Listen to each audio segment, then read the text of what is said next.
زما قابل قدر واجب الاحترام مشرانو کشرانو، غواړم چې تاسو ته د حضرت آقا انعامدار محمد مصطفی صلی الله علیه وسلم د ژوند په اړه او د هغې مبارک د سیرت په اړه په څو درسونو کې د هغې د پیدایښت نه واخله تر مرګ د وفاته پورې چې څومره واقعات تیر شوي دي، څومره قصص تیر شوي دي، څومره په نبي علیه الصلاة والسلام باندې تکالیف تیر شوي دي، دا به ټول ان شاء الله تعالی په دې او په راتلونکو ټولو ویډیوګانو کې به ان شاء الله تعالی تاسو ته زه بیانوم، په دې خاطر چې زمونږ ځوانان، زمونږ ماشومان، زمونږ سپین ږیري ټول د آقا انعامدار محمد مصطفی صلی الله علیه وسلم د ژوند نه د سیرت نه خبر شي.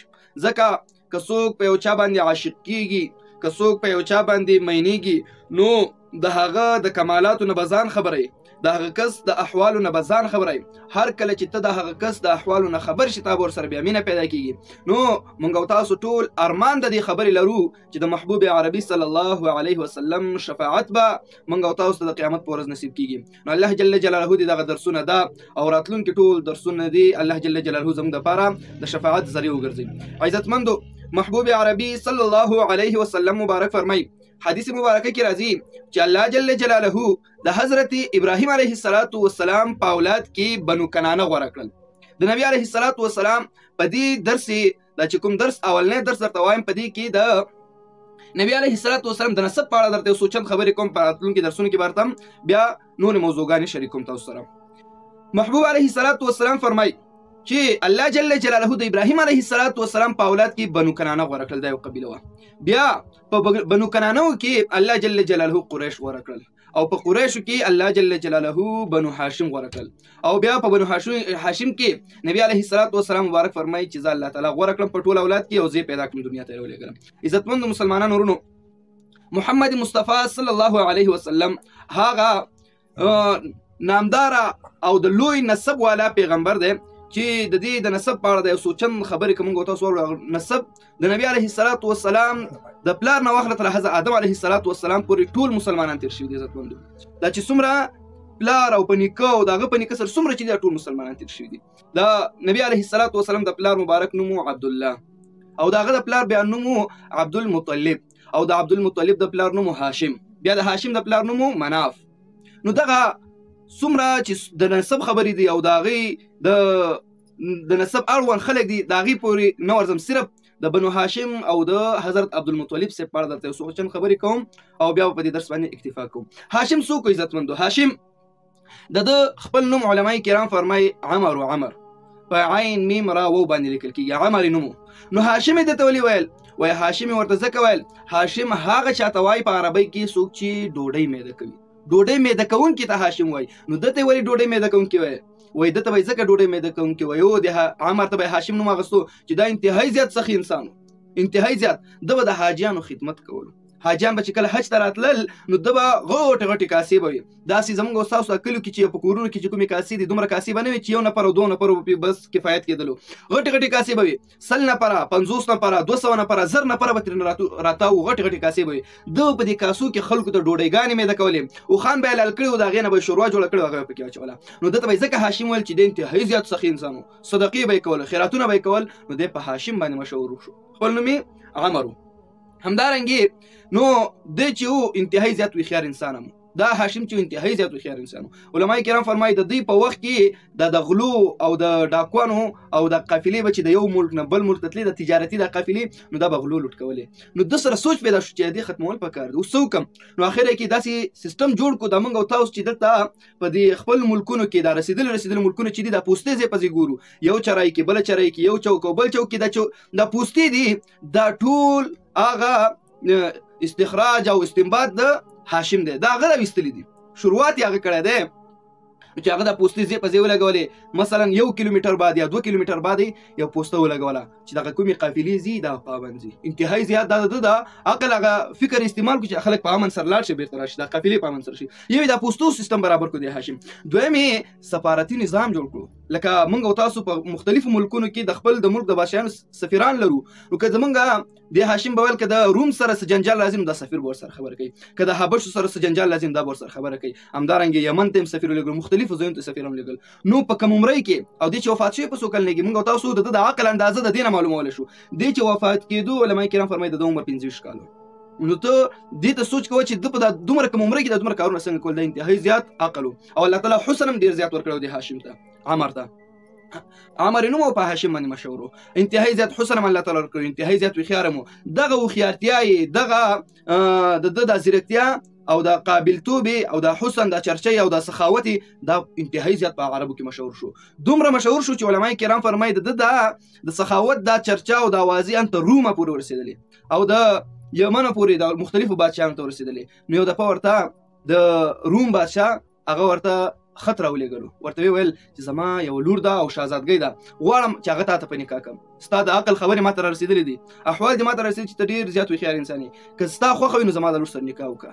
هغه ورته چې نه، زه د خپل قوم نه غیر د بل چا سره نکاح نه کوم. که ما چېرته د یا د رومۍ ښځې سره نکاح وکړله یا د حبشو سره یا په بل ځای کې د عربو نه غیر، نو زما نسب به ټول خراب شي، بچي به مې نور نسب والا پکې داخل شي. زه خپل عربو کې واده کوم، زه بل ځای کې واده نه کوم. نو هغه یې رد کړو. انتهایی زیاتې جنکۍ چې په عربو کې وي په ده باندې مینې وي، ځکه سخیم و، مالدار هم و، همدارنګې حسن هم الله تعالی ورکړی، هوښیار هم و. نو په دغسې خلکو ته خلک لور خور ورکوي چې دومره کمالات پکې وي. نو بیا دی به چې و علما کرام فرمایي په ژمي کې به چې دی که نه دی به شام ته تللو او په اوړي کې به چې دی که نه دی به یمن ته تللو. ده به سفرونه کول، تجارت به هم کولو. نو یو دی یو ورځ شام ته په سفر باندې لاړو، دا هاشم. کله چې هلته لاړو هلته تجارت وکړو، بېرته راغی مدینې منورې ته، په بازار کې ګرځېدو د مدینې منورې. نو هغه هلته په بازار کې ګرځي، یوه ښځه یې وکتله چې د یو بل دوکاندار سره ولاړه ده او اخیستل او خرڅول کوي. نو ده چې دې ښځې ته وکتل او فکر ورته وکړو، نو هغه ښځې د خبرې چې وي او د انداز چې و انتهایی زیات هوښیاره ورته ښکاره شوله. موږ او تاسو هم که فکر وکړو، بعض انسان که ورسره وخت یې نه تېر کړی چې یو څو خبرې وکړي د خبرو نه معلومات کړي چې دا اوس هوښیار دی او که کم عقل دی. نو هاشم ته معلومات وشو، ځکه هاشم خو خپله هم هوښیار و چې دا ښځه لکه چې ښه د لوی منصب والا ده، ښه هوښیاره ښځه ده. نو خپلو ملګرو ته ویل تاسو د دې ښځې په اړه معلومات وکړئ، که چېرته نکاح یې نه وي کړې او بل چا ته یې ورکړې نه وي او که دا نکاح واده ته یې زړه نو زه ورسره نکاح کوم. نو چې هغې معلومات وکړو، هغې بل چا ته ورکړې نه وه. نو بیا یې د هغې ښځې نوم و اسما بنت عمر، هغې سره بیا نکاح وکړه هلته په مدینه منوره کې. چې نکاح یې وکړله نو یو څه وخت بعد ورته الله جل جلاله بچی ورکړو، زوی پیدا شو. او چې زوی پیدا شو، هغه زوی چې علما کرام فرمایي د هغه د ویښتو دا رنګ د سر ویښتې چې دي او د ورځې دا تکې سپینې وي، لکه څنګه چې د سپین ږیري سړي بوډا سړي دا سپینې. نو چې ورته ویې کتل نو ویل چې دا خو ورځې هم سپینې دي، ویښتې هم سپین دي. نو ده ته به څه رنګه نوم کېدو؟ نو نوم یې ورته کېښودلو شیبه. د هاشم د زوی نوم شو شیبه. نو چې شیبه یې ورته کېښودلو نو هغه په شیبه باندې مشهور شو. نو چې کله یې زوی ته نوم کېښودلو، یو څو ورځې بعد دا هاشم وفات شو. کله چې وفات شو، هغه قافله خو دوی په تجارت باندې تللې لویه قافله وه، نو هغه ټول خلک مدینې منورې ته واپس راغلل، چې مکې مکرمې ته واپس د مدینې منورې نه راغلل. چې کله راغلل د دې هاشم یو بل ورور هغه په مکه مکرمه کې اوسېدل، د هغه ورور نوم یې و مطلب. مطلب نوم چې د نیر نشي. نو دغه مطلب هم مخې ته قافلې ته ورغی چې زه به د خپل ورور سره میلاو شم د هاشم سره. هغه وخت کې خو د موبایلونو سیسټم نه و چې یو بل نه احوال اخیستی وی. خو چې راغی چې ویې کتل قافلې والا ډېر زیات خفه او غمجن وی. ولې څه خبره ده؟ وای هاشم خو چې دی واده یې وکړو په مدینه منوره کې، بچی پیدا شو او بیا د هغې نه بعد وفات شو. نو مطلب نه منله، هغه زړه کې شک پیدا شو چې دا خو زما ورور انتهایی زیات مالدار او حسین او ډېر هوښیار انسان کې دی ورسره اسد راغلی او دوی خپله نه یې قتل کړی، چېرته یې مړ کړی نه وي. وایي زه ځم او د دې خبرې معلومات کوم چې دا رښتیا دي او که دروغ ده تاسو چې کومه خبره کوئ. نو مطلب په آس باندې سور شو، مدینې منورې ته روان شو. کله چې مطلب لاړو مدینې منورې ته، هغلته چې ورسېدلو نو چې معلومات یې وکړو، تحقیق یې وکړو، هر څه خبرې چې هغې ورته کړه هغه ټوله رښتیا وه. نو ښځه یې پیدا کړله چې د هاشم کومه ښځه وه هغه کونډه. نو هغې ته یې چې رښتیا ته د هاشم ښځه یې وایي. نو په عربو کې دا رواج و چې زوی به چې دی که نه دا به بیا د نسب به یې پلار پسې تللو، پلار به یې اخیستلو، یعنې تره به یې اخیستلو، داسې نه چې مور سره پاتې کېدلو. بس هغه خپل هغه شیبه چې و هغه زوی د ده وراره د مطلب وراره او د هاشم زوی هغه ځان سره هغې کې راواخیستلو. بس ښځه خو چې وه د هغه ښځه وه، خاوند یې وفات شو، کونډه شو، دا بس پردۍ شوله. هغه هلته په مدینه منورې کې پاتې شوله، هغه اسما بنت عمر. چې راغې په آس باندې ځان سره سپور کړو، دغه شیبه یې په غېږ کې نیولی دی او کالي لږه انتهایی زیاته مسافه ده، را روان دی خو چې مکې مکرمې ته را رسېدلو د مطلب او د ماشوم د شیبه دا په ګردونو پې لګېدلي وو، ښه ډېر زیات او ډېر خړ پړ شوی. نو چې خلکو ورته ویل چې و مطلبه دا هلک در سره په غېږ کې څوک دی؟ نو ده چې د هلک ته داسې وکتل، دوی خو انتهایی زیاته مالداره کورنۍ وه. نو خلکو ته یې داسې نه شول چې دا زما وراره دی. که ورته ویلي و چې دا زما وراره دی نو هغه خو ګردونه پرې لګېدلي ډېر خړ پړ شوی. نو خلکو بیا وایي چې ماته پیغور رانه کړي چې دومره مالدار او دومره خیرن او تک تور وراره دی. نو خلکو ته ویل چې دا زما غلام دی، دا زما مریی دی، زه چې په لار کې راتلم ما واغستلو. نو خلکو نه دا خبره پټه کړه چې دا زما وراره دی. خو چې کله سبا شو یو څو ورځې تېرې شولې پاک صفا ښایسته کالي ورته واغوستل ویې لامبل. او چې سبا بیا په لار کې روان وو خلک یې ټول راټول کړل وایي چې تاسو ته ما خبره حقیقت نه ښکاره کړې. وایي دا زما وراره دی، د ده نوم شیبه دی، هغه که زما کوم ورور چې و هاشم هغه چې وفات شو دا د هغه زوی دی. خلکو ورته ښه نو ده چې ورته ویلي و چې دا لاول وخت کې ورته ویلي چې دا زما وراره نه دی او دا زما غلام دی مری مې دی. نو د نوم خو مطلب و که نه، نو د وراره ته یې خلکو نوم کېښود عبدالمطلب. عبد معنا غلام او مطلب معنا هغه د تره نوم مطلب و، یعنې د مطلب غلام، دا خو د مطلب غلام دی. نو تر اوسه پورې خلک په عبدالمطلب باندې پیژني او خپل نوم یې شیبه و. موږ او تاسو هم وایو محمد بن عبدالله بن عبدالمطلب بن هاشم. نو د نوم اصل کې شیبه و خو په عبدالمطلب باندې مشهور شو. بیا ورته خلکو چې د نوم شیبه دی، اوس بیا په خلکو کې په عربو کې دا خبره وه چې خلک بیا په لقب باندې مشهورېدل، دی په عبدالمطلب باندې انتهایی زیات مشهور شو. نو هغه هاشم چې کله وفات شو هغه دا کارنامې کولې چې حاجیانو ته به یې ډوډۍ ورکوله او سخاوت به یې کولو. بیا دغه ټول صفات چې وو د الله جل جلاله د عبدالمطلب ته یعنې شیبه ته ورکړل. کله چې د شیبه ته دا ټول کمالات حاصل شول، د پلار کوم سخاوت چې و دا د کې راغی، دیم د پلار غوندې د میراث نه ورته هر څه پاتې و، مالدار و. بیا د ده په لاس باندې الله جل جلاله لوی لوی کارنامې وکړې، ده ته الله جل جلاله لوی عظمت ورکړل. ما تاسو ته مخکې ویلي او اوس درته بیا وایم، کله چې حضرت ابراهیم علیه السلام او حضرت اسماعیل علیه السلام خانقاه جوړوله، نو په هغې وخت کې د بنو جرهم یو قبیله وه. نو په هغې بنو جرهم کې حضرت اسماعیل علیه السلام د خانقاه جوړولو نه بعد په بنو جرهم کې واده وکړل. هلته چې واده وکړل نو د بنو جرهم انتهایی زیات شول او د اسماعیل علیه السلام د کوم نسب والا بچي چې و دا یې ټول وویستل، دا یې وویستل او خپله راغلل په مکه مکرمه باندې قابل شول. بیا چې د اسماعیل علیه السلام د کورنۍ دا ټول خاندان د مکې مکرمې نه وتلی او بیا نور هلته بیرون به اوسېدل. نو دوی دا ارمان و چې موږ هغه خپله خانقاه بیا راونیسو. نو په دغه وخت کې هغې ټول بیرته په مکې مکرمه باندې حمله وکړله. د اسماعیل علیه السلام بچو او نور قبیلې سره اتفاق وکړو چې راځئ موږ د بنو جرهم چې دی دا یو قبیله ده دا به وباسو او په خپله مکه مکرمه بیرته بادشاهي کوو او حکومت به ورباندې کوو. هغې چې ورباندې حمله کوله نو په دغه وخت کې بنو جرهم ځان سره سوچ وکړو چې دلته خو د زمزم کوی دی، راځئ د زمزم کوی بند کړئ. نو په هغې کې ښه ډېرې تیږې واچولې، زیورات او دا هر څه پکې ښخ کړل. و چې دوی مکې مکرمې ته راشي نو د زمزم کوی به ورته معلوم نه وي، ابه پټي نو دوی به یې نشي پیدا کولی ځکه ډېر وخت پې هغې وخت تېر کړی و. نو هغه کوی ترې نه بیا ورک شو ځکه هغې سر پټ کو کوی او ډېرې تیږې شیانې پکې واچول. نو چې کله پټ شو نو دا عرب پکې اوسېدل دوی ته کوی معلوم نه و چې کوی ځای کوم یو دی. نو بیا دا عبدالمطلب د هاشم زوی چې دی د ده په لاس باندې الله جل جلاله دا عظمت ورکړو دته او دا لوی نعمت په احسان په دوه چې دغه زمزم کوی په مکه مکرمه کې بیا د عبدالمطلب سره په وخت کې راښکاره کړو. هغه دې سره راښکاره کړو علماء کرام فرمایي دی یو شپه ویده خوب یې کتلو، یو شپه ورته په خوب کې انسان راغی ورته چې پاسېږه ای عبدالمطلبه د زمزم کوی وکنده وباسه او زمزم کوی راوباسه. هغه چې سهار راپاسېدو نو چې ویل چې یالله دا خو څنګه خوب ټول خلک راټول کړل چې ما ته په خوب کې یو سړی راغی راته ویل چې د زمزم کوی وکنده راوباسه. هغه ورته داسې افسانوي خوب دی کتلی دی، زمزم کوی نشته. ده ته خو معلوم و تاریخي خبره و چې د زمزم یو مشهور کوی دی. نو په دغه وخت کې په سبا باندې بیا خوب ګوري، بیا ورته چې عبدالمطلب پاسېږه او د زمزم کوی وباسه. نو دی په سهار کې د ټول خلک بیا راجم کړل، دا خبره ورته وکړه چې ما ته دغسې څوک اواز کوي چې زمزم کوی وباسه. هغه ورته داسې چټي هوایي خوب دی کتلی دی، داسې خوب نه دی زمزم کوی چې ته وباسي. نو په درېیمه ورځ کې چې بیا ورته هغه سړی راغی په خوب کې چې زمزم کوی وباسه، ده ورته چې زه چېرته زمزم کوی وباسم ما ته خو ځای نه دی معلوم. وایي ته سهار لاړ شه د مکې مکرمې خوا ته ودرېږه، دا دوه غټ بوتان چې دي د دې په منځ کې کوم ځای کې چې کارغه راشي او ټونګه ووهي هماغه ځای کې د زمزم کوی دی، هلته به د زمزم کوی دی او ته به یې کنده کې وباسي. وایي ښه صحیح ده.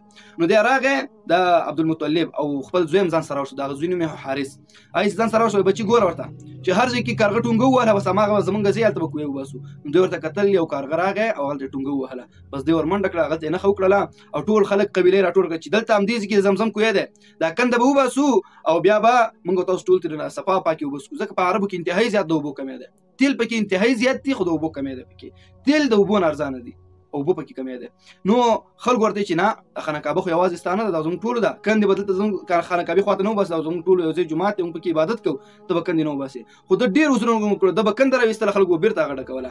نو دی په ژړا شو، اخره کې خانقاه ته ورمنډه کړله او د هغې نه لاسونه تاو کړل. ویې ویل چې الهه زه خو ستا د کور هغه کوم خوب چې ما ته ښودلی هغه عملي کوم او ستا د کور خدمت کوم، الهه هر څوک چې ما منع کوي ترې په مرضونو اخته کړي. نو خلک وډار شول چې دا خو خیرا وکړل او نیک انسان دی. نو خلک ترې قلار شول چې زموږ در سره کار نه لرو، حکومت هم در سره نه کوو، خپله لګیا اوسه. بس دی او زوی لګیا اوسه چې یو څو فوټه یو څو ګزه لاندې کنده وایستله، په هغې کې قیمتي قیمتي کاڼه راووتل، جواهر او سره زر پکې راووتل. نو عبدالمطلب انتهایي زیات خوشحاله شو چې همدا ځای دی ما چې کوم خوب کتلی. هغه خلک چې دی که نه ورته رامنډه چې اوس ورسره موږ هم کومک وکړو. دا ورته چې نه لاول مو راسره کومک نه کول، اوس به تاسو ما سره کومک نه کوئ، زه مو نه پرېږدم. نو هغه خلک یې ځان نه لرې کړل، دی او بچي ورته ونښتل، هلته یې کوهي وباسلو. نو هغلته رښتیا هم د زمزم ښایسته پاکې سپینې اوبه راووتلې. نو بیا دغه عظمت دا لوی چې هغه خلک د کالسالۍ سره مخ ول، اوبه به نه وي د لرې لرې، کله به یې د بارانونو اوبه څکلې، کله به یې د ډنډونو، کله به یې بېکاره خړې اوبه څکلې.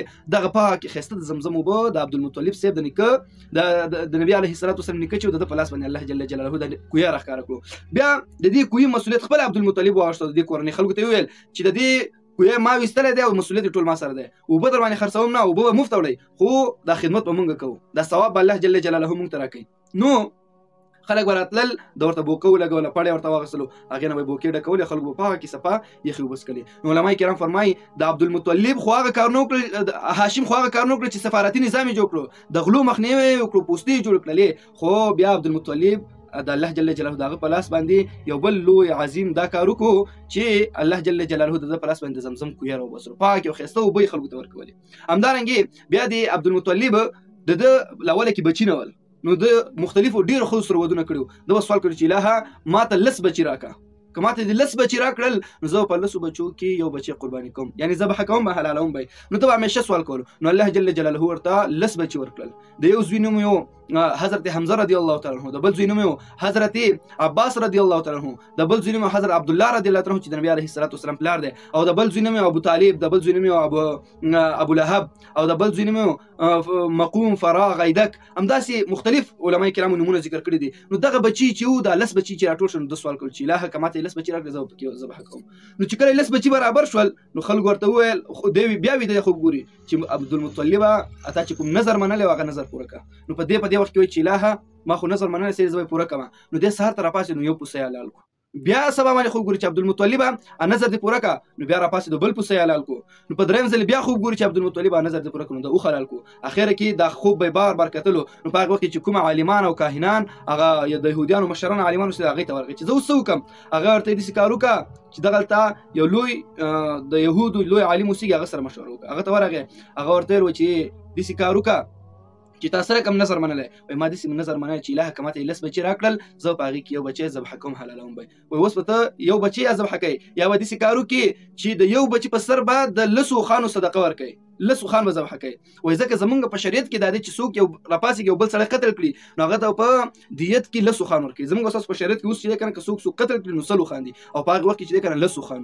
نو وایي 10 خان حلال کوم. وایي ما سره خو خان دي، د عبدالمطلب خو انتهایي زیات مالدار انسان او تجارت به یې کولو. وایي 10 خان څه شی دي؟ نو 10 خان یو طرف ته کېنول، او دا قراندازي چې اول وکړله که نه نو دا په عبدالله باندې راغله. عبدالله چې و دا د ټول ورونو یوازینی ورور و، یعنې نور ټول ورونه چې و که نه دا به دوه میندونه پیدا کېدل، او دی یوازینی پیدا شوی. نو د خویندې ډېرې وې، هغې ټولې په ژړا شوې چې نه عبدالله به نه حلاروئ، او عبدالله یوازینی ورور دی. نو دی خو ډېر زیات بهادر و د نبي علیه الصلاة والسلام د پلار. هغه ورته چې نه خویندو تاسو مه خفه کېږئ، زه په دې خوشحالېږم چې زه د الله جل جلاله په لاره کې ذبح شم. نو د عبدالمطلب هم په دې کشمکش کې سوچ وکړي چې زه اوس څه وکړم. بیا ورته کاهن دغه مشوره وکړه چې 10 خان یو طرف ته که او د عبدالله چې دا بل طرف ته کوي، ښه صحیح ده. نو بیا یې قراندازي واچوله. چې قراندازي واچوله بیا په عبدالله باندې راوختله. د نبي علیه الصلاة والسلام پلار مبارک چې په هغه باندې دا قراندازي موږ تاسو ورته پښتو کې پچه وایو، دا پرې راوختله. نو بیا به دې ذبح کېږي. نو په دغه وخت کې هغه کاهن ته وویل چې اوس څه وکړم؟ اوس 10 خان ورسره نور وکړه چې دلته 20 خان شي او دلته به عبدالله نسي. نو بیا چې قراندازي واچوله بیا په عبدالله باندې راوخته چې بیا به عبدالله ذبح کېږي. نو همدغسې 10 خان به ورسره زیاته وه. نو اخر کې 100 خانو ته ورسېدل، یو طرف ته عبدالله ناست بل طرف ته 100 خان. خو چې قراندازي واچوله په عبدالله رانغله، په 100 خانو باندې راغله. خلک انتهایي زیات د ټولو قبیلو خلک راټول شوي او دا تماشا یې کتله. نو چې کله په اوښانو باندې د قراندازي راوختله انتهایي زیات خلکو بعضې پکې د خوشحالۍ نه وجړل چې دا عبدالله د مرګ نه بچ شو، پکې د ذبح کول نه پکې بچ شو. بس عبدالمطلب چې هغه 100 خان ټول حلال کړل، د مکې مکرمې په خلکو باندې وخوړل، او د شاوخوا قبیلې چې په هغې ټول باندې دا 100 خان تقسیم کړل وخوړل بیا. نو دا د نبي علیه الصلاة والسلام د پلار مبارک چې عبدالله د هغې په اړه د علما کرام دا نقطه ذکر کوي. همدارنګې د نبي علیه الصلاة والسلام د پیدایش نه څه د پاسه 50 ورځې مخکې یا یو 50 ورځې مخکې یا 55 ورځې مخکې فی روایتین. نو دی دغلته یو بله واقعه پیښ شوې ده. هغه دا وه چې د نبی علیه الصلاة والسلام نه مخکې یو کافر و، هغه نوم ابرهه. دا د نبی علیه الصلاة والسلام د نسب په اړه یو څو چند خبرې کوم. د هغې نه بعد راتلونکي درسونه به چې دی کنه نورم انشاءالله تعالی دا به واضح کېږي چې څو بعضې خبرې به دې درسونه کې کوو، بعضې به نورې کوو. دا یوازې په دې خاطر چې زمونږ او ستاسو د نبي علیه الصلاة والسلام د ژوند سره اشنا شو. که چېرته مونږ او تاسو د نبي علیه الصلاة والسلام د ژوند سره اشنا نه شو او ورسره وینه پیژنو، بیا به داسې لکه په پاکستان کې د یو کالج کې یو پوهنتون کې سوالونه راغلي چې تاسو د نبي علیه الصلاة والسلام په اړه معلومات ورکړئ، نو چا پکې یو شی لیکلي وو، چا پکې بل شی لیکلي وو. یو هلک سټوډنټ پکې لیکلي وو چې نبي علیه الصلاة والسلام په امریکا کې پیدا شوی او بیا تللی او په غټه یونیورسټۍ او کالج کې تعلیمونه کړي وو او د هغې نه ځینې فارغ شوی او د 1400 نه فارغ شوی. دا د هغې سوالونه وو. بیا بل پکې لیکلي وو چې په دا شین ګنبد چې دی په دې کې نبي علیه الصلاة والسلام دفن دی او دغه توره خانقاهوه چې ده په دې کې د الله جل جلاله قبر دی. ګډې وډې خبرې به یې لیکلې وې، ځکه دا ولې د نبي علیه الصلاة والسلام دغه ژوند او سیرت نه نو خبر. عزتمندو، ابرهه او کافرو په دغه وخت کې هغه چې خبر شو چې مسلمانانو خانقاهوه جوړه کړې ده، د خانقاهوې نه خبر شول. ابرهه دا په یمن کې یو سړی اوسېدو کافر و. نو دلته د مکې مکرمې د خانقاهوې نه چې خبر شو، نو په دغه وخت کې هغه ابرهه وویل چې یاره په یمن کې مې یو خانقاهوه جوړول پکار دی، ځکه چې د مختلفو ځایونو نه مکې مکرمې ته خلک راځي، هغلته حجونه کوي، دلته خلک ګټه هم ډېره کوي که نه، مختلف تجارتونه کوي. د خلک به هلته یمن ته راځي، هغلته به طوافونه کوي او زمونږ شیان به هم خرڅېږي. اوس د دې ځای نه چې مثال افغانستان نه سړی مکې مکرمې ته لاړ شي حج دپاره، هغلته اتاقونه نیسي، د هغې نه شیان اخلي، نو دغه ټول د عربو ګټه ده که نه. نو د ابرهه کافر هم ځان سره سوچ وکړي چې راځه په یمن کې به یو خانقاهوه جوړه کړم، یو توره کوټه به جوړه کړم، هغلته به خلک طوافونه کوي، زموږ به پکې ګټه کېږي. نو چې کله هغه دا خانقاهوه جوړه کړه، خلکو ته اعلان وکړه چې دلته بعد به دلته یمن ته راځئ او دلته به تاسو حجونه کوئ. نو د مکې مکرمې یو څو ځوانان غښتلي ځوانان ورغلل او د هغې کومه خانقاهوه چې وه په هغې کې دننه ورته ډکه او دسماتې وه او سور یې ورته خانقاهوې ته واچولو. نو هغه ابرهه کافر خبر شو چې ښه د عربو دومره جرأت چې هغې راغلي چې اوس به زما خانقاهوه یې راته سوځولې، تر هغې پورې به ډوډۍ ونه خورم تر څو پورې مې چې د دې عربو خانقاهوه نه سوځولې. دا ابرهه کافر چې را روان شو د لوی لښکر سره، ځان سره پیلان هاتیان چې ورته خلک وایي دا هم ځان سره روان کړه، اسونه یو لوی فوج دی را روان کړی دی، څوک وایي چې 1200 خانو، څوک وایي چې 1400 خانو پیلانو، دا یې ځان سره روان کړي دي، غټ غټ پیلان دي، دی په یو غټ فیل باندې ناست دی. او چې راځي مکې مکرمې ته یو ځای او بل ځای خلکو نه پوښتنه کوي چې د مکه مکرمه چېرته پرته ده، د خانقاهوه کوم ځای کې ده چې ځان ورته ورسوم. خو چې کله طایف ته راورسېدلو، هلته طایف ته خلکو نه پوښتنه وکړله چې مکه مکرمه چېرته ده، نو هغې خلکو ورته حلونه وې. هغلته یو سړی اوسېدلو، د هغه نوم ابورغال و. هغه ورته وویل چې زه به در سره لاړ شم که نه، ما لیدلې ده، زه به یې درته وښیم. هغه چې کله لاړو نو هغه ته په لاره کې یو اسماني تیږه پرې راپرېوتله، په سر ولګېده، هغلته مردار شو.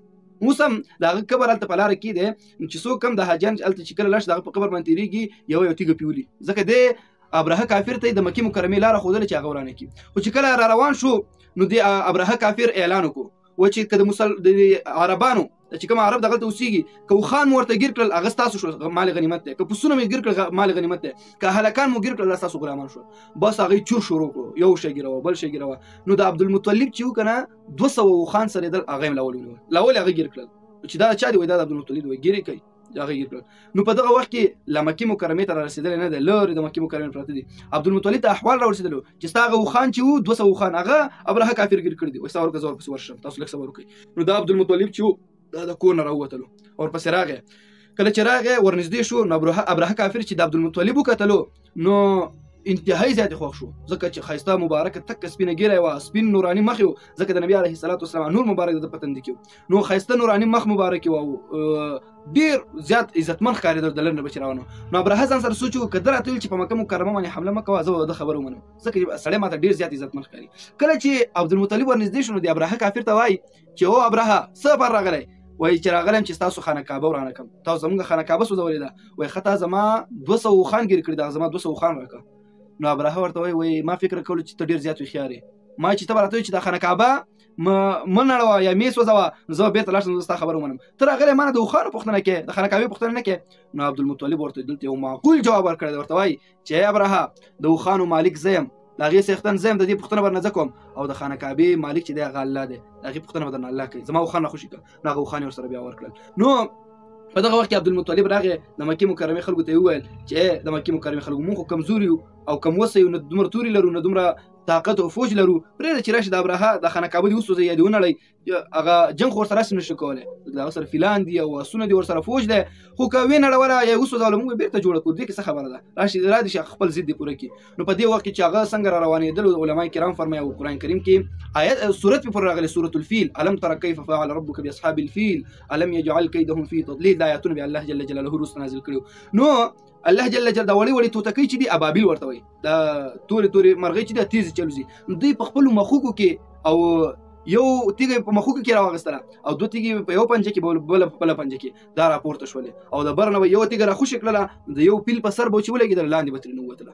هغه پیل به ته مردار کو چې سړی و پیناسو د سړی په سر بچولې د سړی نه ولاندې وتله خلک به مردار ول خلکو کې ګډوډې شروع شو او خلک ورته الله تعالی په ډرون تیاری پر راولېږلې د یو رقم ډرون تیاری چې کنه بي پیلوټ چې ورته پاغي کې پیلوټ نه دا مرغۍ پر راولېږلې وړي تیګي راوغسلې او د پاسه نه پر اچولې او پوره پلان بغیر کېدل نو بس خلک چې څومره فوج دا ټول په تختې دار شو یو خو بل خو تختې او له پاسه نه پی د تیګو باران دی او یو تیګو باندې څوک لګي پس مکه نه وځي او په منځ وځي کېږي دی ابراهه چې دا تیګو بارانو کتر کنه خلک مرداري ګمړه کېږي دی و تختېدل یو ځای پورې چې مزل کو کنه غلطه د اسنه غزار شو غورځیدلو د باندې یو رقم الله تعالی مرز لګورو دغه کافر چې مردارولو یو رقم مرز پیولګي دغه مرز دا علماء کرام فرمایي د غوخي چې وی کنه د ټولي توي شو لږ غوخي به توي دي د سي مردار مرز پیولګي بیا ما غلطه لاره کې مردار شو دا واقعیا بیا د کافر چې مردار شو د مکه مکرمه بیا د نبی عليه الصلاه والسلام د پیدایش دا واقعیا تقریبا علماء کرام فرمایي 55 ورځې مخکې شوې ده بیا هغه کافران چې هغه ټول لري کړل دغه زیره مکه مکرمه بشو دا هغه رڼاګانې تجلیات ول د نبی عليه الصلاه والسلام د راتګ نه مخکې او د نبی عليه الصلاه والسلام د دوه نیکونو په اړه یو څه خبرې وکړي یو